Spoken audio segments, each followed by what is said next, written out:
A blockbuster battle is brewing in Hollywood. Tom Cruise reportedly, quote, pretty pissed that his new $300 million Mission Impossible movie is getting bumped out of IMAX screens by Christopher Nolan's Oppenheimer. Tom Cruise. I understand you're upset. We are not shutting this movie down!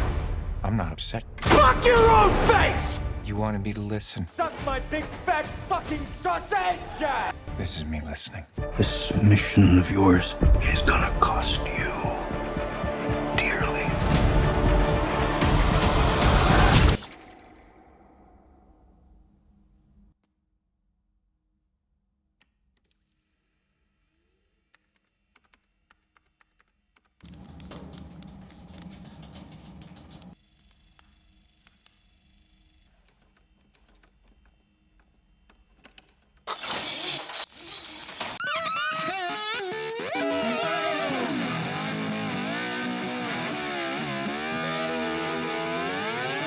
You're listening to Duck Dust FM.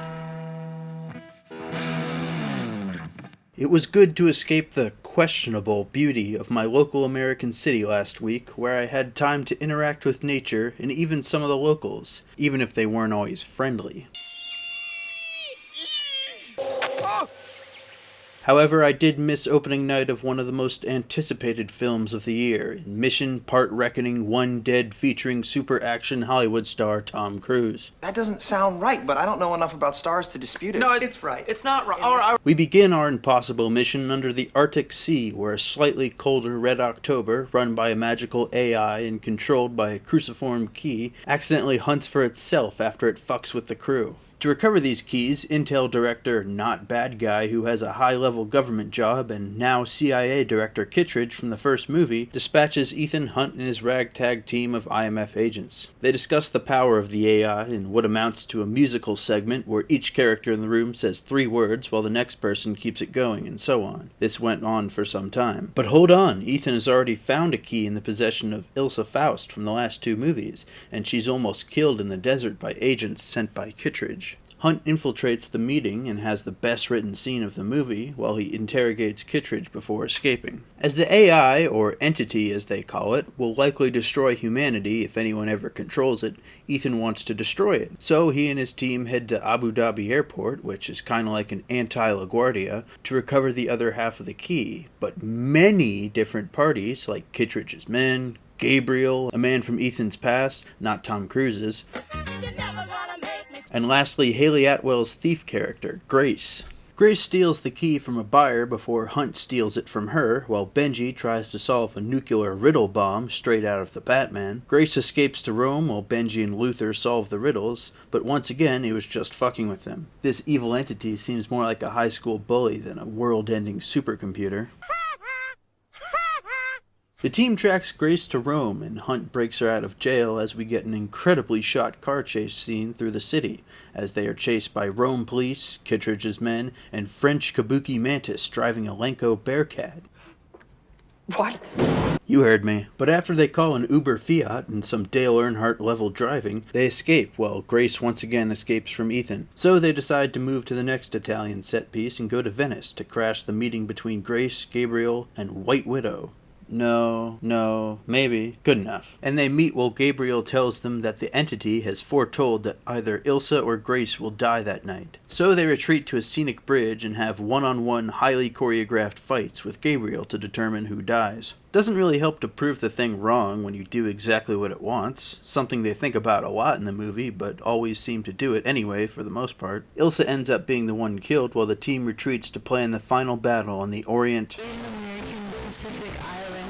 Express, where the buyer will be waiting. Grace infiltrates the meeting using a White Widow mask, while Ethan Hunt is forced to drive around the Alps until he finds the coolest way possible to get on board. Meanwhile, Gabriel and Palm Mantis meet with director Dread Reckoning Pirate Roberts, who is a deep state goon that proposes an alliance between the AI, Gabriel, and the military-industrial complex. Huge props to the movie for having the balls to touch on not one but two timely issues that nobody wants to talk about in a coherent way. But after telling Gabriel to basically kill him because he knows where the downed AI submarine is, he turns on French Mantis because the AI told him to, due to the fact that Ethan spared her life in Venice. Grace meets with the buyer, who turns out to be Kittredge, who she declines selling out Ethan to and takes the key back before escaping. In a last-ditch effort, Hunt mostly successfully drives a fucking dirt bike off the Alps and parachutes down into the train, quite literally, and saves Grace before confronting Gabriel on top of the train. They have a rooftop train fight that's infinitely better than the one in Dilated Eyes of Destiny, and that was the best part of the movie. You stink, loser! Gabriel escapes the train and thinks he took the key back, but Hunt had pulled the old switcheroo before he could realize. The bridge is detonated and Grace and Hunt are about to fall to their deaths before Viva La Pomme Wonderful ignores her stab wounds and lifts the two of them to safety, then telling them about the sub that houses the entity.